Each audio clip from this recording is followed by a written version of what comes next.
My mother is an actress. Growing up with an actress for a mother is like growing up with a schizophrenic who chooses when she changes into other people. Like, I was never sent to my room by Catherine. I was always sent by Graham. Terrifying.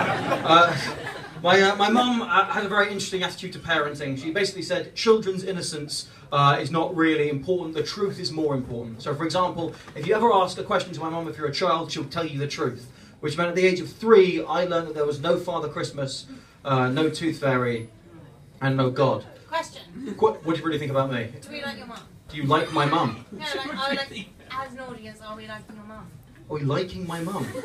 This is the weirdest sort of like in-depth heckle. Like, are we on your mum's side or are we on your side? Well, maybe if I get to the end of the fucking story, you'll find out.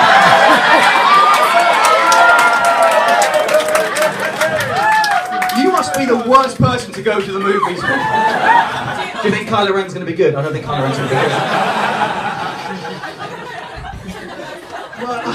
My mum was a mixed group of people. My mum taught me about death when I was 5 years old. I had a cat called John.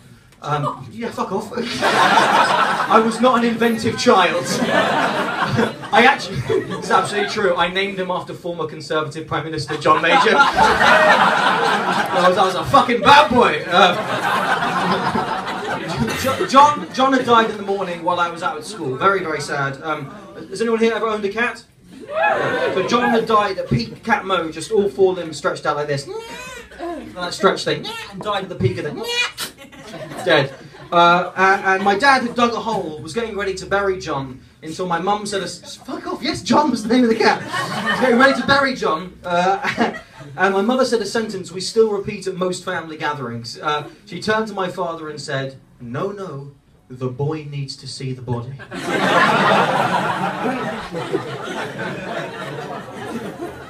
6 hours later, I'm coming home from school. I've been told John's dead in the car. I'm crying. Who's going to run the government now? Now, when we arrived home, we learned 2 things. Number 1, it takes 6 hours for a cat's body to develop full rigor mortis. And number 2, my dad had dug this hole in a hurry. So when we went to put John's body in the hole, because of the way he died stretched out in the rigor mortis, I hope everyone's going to be able to see this, all 4 of John's limbs were sort of sticking out of the hole, kind of like this. Yeah, like some sort of furry Battersea power station.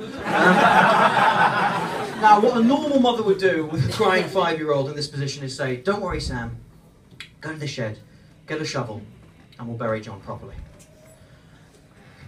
My mum didn't have time for that shit. She turned to me and said, Sam, you're probably going to remember this. For a very long time.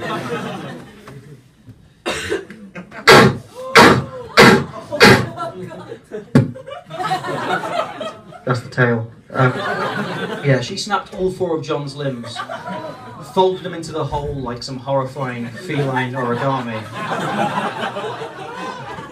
And that is when, completely innocently, at the age of 5, I gave my mum the nickname, the Pussy Crusher.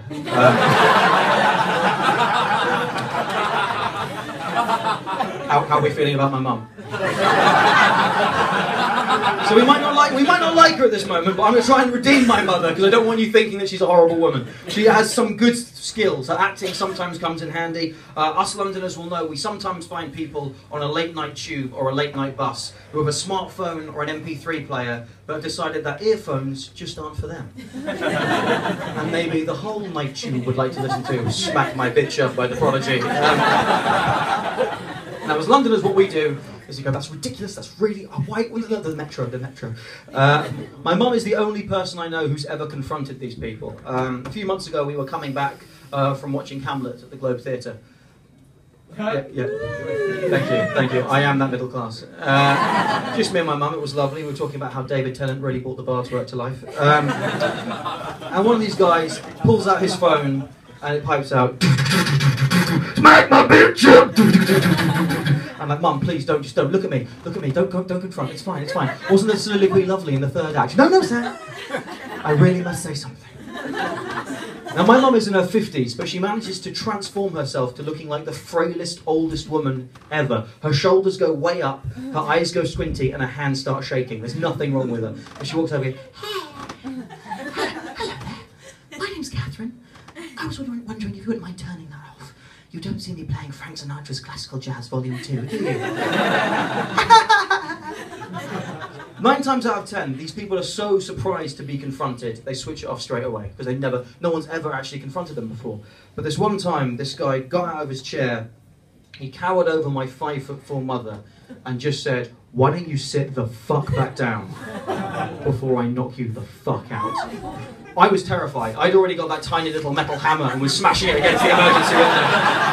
"I'll come back for your mother! I'll see you next month for Midsummer Night's Dream!" My mum, though, fucking badass. She just went straight from this to this. "I'd like to see you fucking try." They call me the Pussy Crusher.